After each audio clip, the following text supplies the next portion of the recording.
অন্ডালের রামপ্রসাদপুর পঞ্চায়েতের পুকুর ভরাটের অভিযোগ সোনু যাদব নামে স্থানীয় এক প্রতিবাদী যুবকের দাবি, দামোদর কলোনিতে তেঁতুল পুকুর নামে একটি বড় পুকুর রয়েছে। প্রায় 50 বছরের পুরনো পুকুরটি ভরাটের অভিযোগ তুলছেন তিনি। কিছু জমি মাফিয়া প্রাচীন এই পুকুর ভরাট করার চেষ্টা করছে বলে অভিযোগ। এমনকি পুকুরের পাড়ের গাছ কেটে ফেলানোর পরিকল্পনা নিয়েছিল জমি মাফিয়ারা। পুকুরের চারপাশে মাটি এবং চারকোল ফেলে পুকুর ভরাটের চেষ্টা করছে বলে দাবি স্থানীয়দের। রাস্তা ঘেরাকে কেন্দ্র করে বোমাবাজির অভিযোগ মুর্শিদাবাদে। ডোমকলের চিতপুর নতুন পাড়ায় রাস্তা ঘেরাকে কেন্দ্র করে বাম কংগ্রেস জোট এবং তৃণমূলের মধ্যে সংঘর্ষে বোমাবাজি হয় বলে অভিযোগ। যদিও জোট কর্মীদের দাবি তারাও তৃণমূলের সমর্থক। ঘটনাস্থলে পৌঁছায় বিশাল পুলিশ বাহিনী। অভিযোগ, চলাচলের রাস্তা ঘেরা নিয়ে শুরু হয় দুপক্ষের মধ্যে বোমাবাজি। দীর্ঘদিনের চলাচলের রাস্তা হঠাৎ ঘিরে দেওয়ার অভিযোগ উঠছে তৃণমূলের একাংশের বিরুদ্ধে। অন্য আরেকটি রাস্তা জোট কর্মীরা ঘিরে দেয় বলে অভিযোগ। তাতেই শুরু হয় দুই পক্ষের বচসা, তারপর বোমাবাজি। রিজার্ভারের কাজ করতে গিয়ে বিষাক্ত গ্যাসে দমবন্ধ হয়ে মৃত্যু দুর্গাপুরের দুই শ্রমিকের। দুর্গাপুরের বিধাননগরের পার্ক অ্যাভিনিউতে জলের রিজার্ভার থেকে পার্কটা খুলতে গিয়ে ঘটে দুর্ঘটনা। একটি বাড়ির রিজার্ভারের লিক সারাতে দুজন মিস্ত্রি নামেন রিজার্ভারের মধ্যে। তাদের মধ্যে ছিলেন 55 বছরের হুমায়ুন শেখ এবং বাবুল শেখ। রিজার্ভারের ঢালাই খুলে ভিতরে নামার পর অজ্ঞান হয়ে যান হুমায়ুন। তারপর বাবুল শেখ নামলে তিনিও অজ্ঞান হয়ে যান। তাদের দুজনকে উদ্ধার করে বিধাননগরের একটি বেসরকারি হাসপাতালে নিয়ে যাওয়া হলে হাসপাতালের সুপার মৃত বলে ঘোষণা করেন। দীর্ঘদিন বন্ধ থাকার কারণে মিথাইন গ্যাস উৎপন্ন হওয়ার পরে মৃত্যু হয়েছে বলে অনুমান। সীমান্ত থেকে গ্রেপ্তার পাচারকারী সহ মাদক। গোপন সূত্রে খবর পেয়ে বসিরহাটের সীমান্তবর্তী মধ্য পিফা বলফিল্ড এলাকায় নজরদারি চালায় বসিরহাট থানার পুলিশ। তারপরে ভোররাতে পাচারকারী সহ দুই পুলিশের একটি বাইক এবং 5 লিটার তরল মাদক। পাচারকারী আলী আশরাফ মণ্ডল। পুলিশ সূত্রে খবর, দীর্ঘদিন ধরে পাচার কার্যের সঙ্গে জড়িয়ে বাড়ি বসিরহাট থানার ভারত বাংলাদেশ সীমান্তের পাইকারডাঙ্গা গ্রামে। এরপর পুলিশের জেরায় আশরাফ স্বীকার করে বাংলাদেশে মাদক পাচারের বিষয়টি।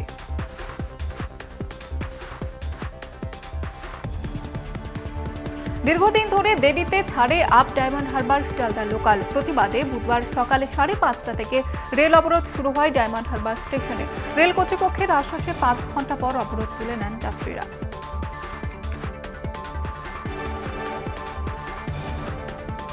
রাস্তা দখল করে অবৈধ ভেঙে দিল প্রশাসন। আলিপুরদুয়ারে 3 নম্বর ওয়ার্ডের ঘটনা। বুলডোজার চালিয়ে এদিন বিল্ডিং এর একটি অংশ ভেঙে দিল পুরসভা। উপস্থিত ছিলেন মহকুমা শাসক বিপ্লব সরকার, কাউন্সিলর মৌসুমী বাগচি বিশ্বাস। বাড়ির মালিকের দাবি, আইনি কাগজপত্র থাকলেও জোর করে বাড়ি ভেঙে দিয়েছে প্রশাসন। যদিও মহকুমা শাসকের দাবি, আদালতের নির্দেশে ভাঙা হয়েছে ওই নির্মাণ। নোটিশ দেওয়ার পরে ভাঙা হয়েছে নির্মাণটি।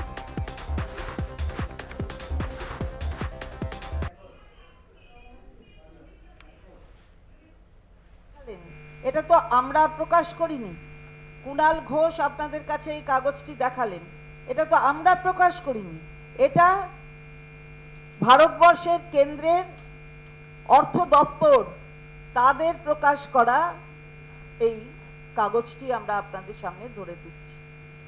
সেখানে দেখা যাবে আমাদের কিছু টাকা দেওয়া হয়নি এবং নিচে সেটার উল্লেখ আছে।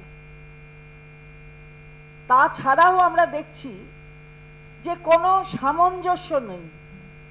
যেখানে বেশি গ্রামীণ মানুষ কাজ করেন তাদের সাথে সামঞ্জস্য রেখে, যেখানে কম গ্রাম আছে, কম গ্রামীণ মানুষ কাজ করেন, তাদের টাকা, তাদের মজুরিরও কোনো সামঞ্জস্য নেই।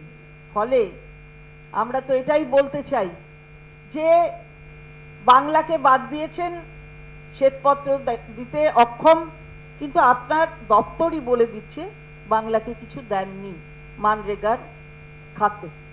তো আজকে বিভ্রান্ত করার চেষ্টা হচ্ছে, অপচেষ্টা। মাননীয় মুখ্যমন্ত্রী গিয়েছিলেন নীতি আয়োগের বৈঠকে, কণ্ঠরোধ, মাইক বন্ধ।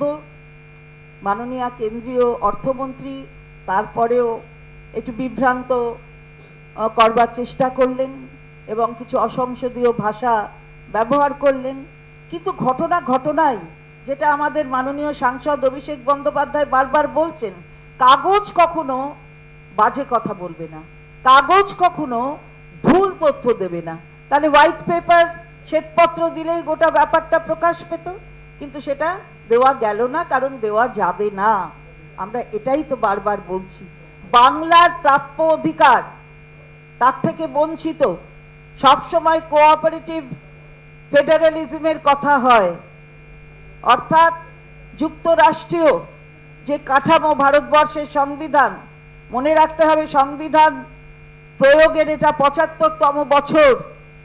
সেই বছরে দাঁড়িয়ে সংবিধানকে সম্পূর্ণত তার কণ্ঠ রোধ করে এই ফেডারেল স্ট্রাকচারটাকে নষ্ট করার জায়গায় নিয়ে যাচ্ছে কেন্দ্রের যে সরকার।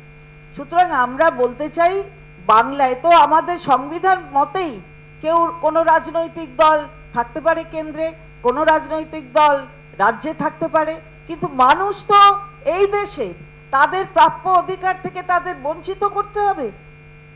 আমরা বারবার এটা অন্যান্য সভায়ও যখন গিয়েছি তখনও বলেছি, তারপর মাননীয় মুখ্যমন্ত্রী বারবার বলেছেন, আপনারা দেখেছেন সেটা, এবং বিভ্রান্তির যে চেষ্টা সেটা কিন্তু চলছেই। আমাদের এই পলিটিক্যাল শিকার অর্থাৎ রাজনীতির শিকার করতে এই বাংলার মানুষকে যে পথে হাঁটছেন এরা, এই 18 থেকে 12 হয়েছে, 12 থেকে নিশ্চিহ্ন হয়ে যাবে আগামী দিন, এ বিষয়ে কোনো সন্দেহ নেই। দেখুন, অর্থমন্ত্রী কেন্দ্রের নির্মলা সীতারামনজি, তিনি বাজেট ভাষণেও স্পষ্ট উত্তর দিতে পারলেন না, জবাবিতেও দিতে পারলেন না। উল্টে আমরা যে তথ্য পরিসংখ্যান যা এসছে তাতে বাংলা টাকা পায়নি। আমাদের সাংসদরা যখন প্রশ্ন করেছেন তার জবাবেও যেটা উঠে আসছে সেটা দিনের শেষে বাংলার প্রতি বঞ্চনা। আমরা তাকে পরিষ্কার বলতে চাই, বাংলা থেকে কর যখন নিয়ে যাচ্ছেন,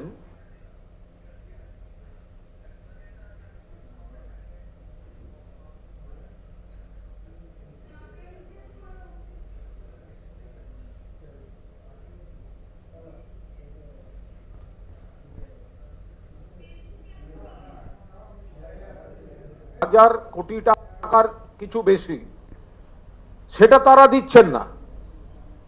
এটা কি করে হতে পারে? বাংলার মাটি থেকে যদি কর নিতে হয় তাহলে বাংলার বকেয়াটাও তো দিতে হবে, বাংলার হকটাও তো দিতে হবে।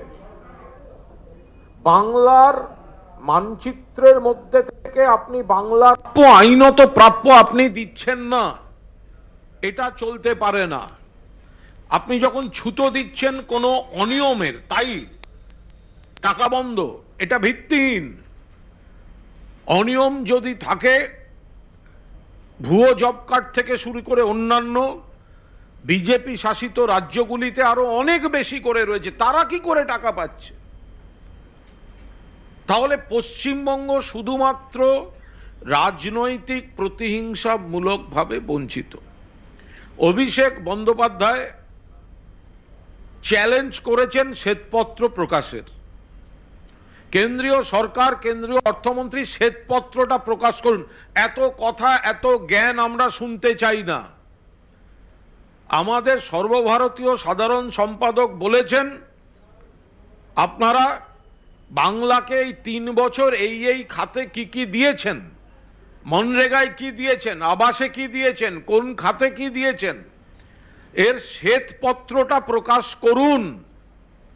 ফলে শ্বেতপত্র প্রকাশের দাবিতে বকেয়া আদায়ের দিকে লক্ষ্য রেখে মমতা বন্দ্যোপাধ্যায়ের নেতৃত্বে, অভিষেক বন্দ্যোপাধ্যায়ের সেনাপতিত্বে বাংলার বকেয়া আন্দোলনের, দাবি আদায়ের, অধিকার প্রতিষ্ঠার লড়াই আগামী দিন আরো তীব্রভাবে শুরু হবে। কি কি পদ্ধতিতে হবে সেটা যথাসময়ে আমাদের নেত্রী এবং সেনাপতি জানিয়ে দেবেন।